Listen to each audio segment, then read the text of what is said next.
General Singh Bhindranwale एक सिख धार्मिक नेता और राजनीतिक क्रांतिकारी थे। उन्होंने सेपरेटिस्ट मूवमेंट चलाया था। उन्होंने 1980 के दशक में पंजाब में एक अलग सिख राज्य खालिस्तान की मांग को लेकर आंदोलन किए। उन्होंने गोल्डन टेम्पल यानी कि हमारे स्वर्ण मंदिर को अपना मुख्यालय बनाया। भिंडरावाले एक विवादास्पद व्यक्ति थे। कुछ लोग उन्हें सिख समुदाय के रक्षक के रूप में देखते हैं, जबकि बल्कि अन्य लोग उन्हें उग्रवादी और आतंकवादी मानते थे। भिंडरावाले और उनके अन्य साथियों ने स्वर्ण मंदिर यानी गोल्डन टेम्पल को अपना हेडक्वार्टर बनाया था। भिंडरावाले का अभियान उनका जो हिंसक अभियान था, उसकी वजह से काफी नुकसान हो रहा था और काफी हेट फैल रही थी। इसी हेट को कम करने के लिए, इस आंदोलन को रोकने के लिए ऑपरेशन ब्लू स्टार हुआ। इस ऑपरेशन ब्लू स्टार में भिंडरावाले और उनके अन्य साथी मारे गए, लेकिन भिंडरावाले और उनके अन्य साथी उस वक्त गोल्डन टेम्पल में थे, क्योंकि उन्होंने उसी को अपना हेडक्वार्टर बना रखा था, वहीं रहते थे, जिस कारण मंदिर को भी काफी नुकसान पहुंचा था। मंदिर में कई चीजें थी जिनमें काफी स्क्रैच आए, काफी टूट फूट हुई और मंदिर को भी नुकसान पहुंचा। साथ में जो हमारे मानव थे, जो आम जनता थी, जो उस वक्त मौजूद थी, उनमें भी कई लोगों को खतरा हुआ था और कई लोग मर भी गए थे।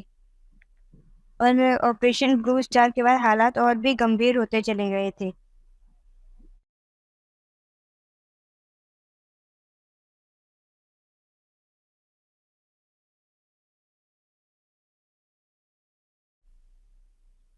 खालिस्तान मूवमेंट रोकने के लिए ऑपरेशन ब्लू स्टार हुआ, लेकिन ऑपरेशन ब्लू स्टार के बाद जो हुआ वो और भी भयानक हुआ।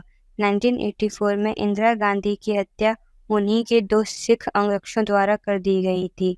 उसके बाद दिल्ली में जो भारतीय थे, उनके मन के अंदर सिखों के खिलाफ बहुत ज़्यादा ही नफरत पनप गई थी। ना जाने कितने सिखों को मारा गया, पीटा गया, उन्हें उनके घर से निकाल दिया गया, उनकी जगहों को हड़प लिया गया। और इसमें कहीं ना कहीं मीडिया और पॉलिटिशियंस का भी बहुत बड़ा योगदान और हाथ था। मीडिया ने हर बात को बहुत ही ज़्यादा बढ़ा चढ़ा के बताया, हर चीज़ में मिर्च मसाला लगा के बताया और लोगों के अंदर हेट और भी फैलाई। पॉलिटिशियंस ने भी इसमें अपना फ़ायदा देखते हुए सच्चाई सही से न साबित आने की कोशिश की, सही बात को साबित नहीं होने दिया और कहीं ना कहीं अपना फ़ायदा देख के, ताकि इन फ्यूचर वो अपने आप को सही साबित कर सके, कुछ बातों को छुपाया और दबाया भी गया, लोगों को बहुत भड़काया। इस कारण इन सब चीज़ों ने दंगों का रूप ले लिया और सांप्रदायिक दंगे हुए, जिसमें ना जाने कितनों की जानें चली गई, ना जाने कितने लोग मरे। ये बहुत ही भयानक हादसा था। भगवान से प्रे है कि इन फ्यूचर अब ऐसा कोई हादसा ना हो, किसी की बातों में आके, किसी के बहकावे में आके, किसी के भड़काने से नहीं भड़कना चाहिए, क्योंकि कई बार छोटी छोटी बातें ही बहुत भयानक रूप ले लेती हैं। सही समय पर अगर लोगों ने समझदारी दिखाई होती, सही फैसले लिए होते, सोचा होता क्या सही है क्या गलत है, तो कई लोगों की जानें बच जाती।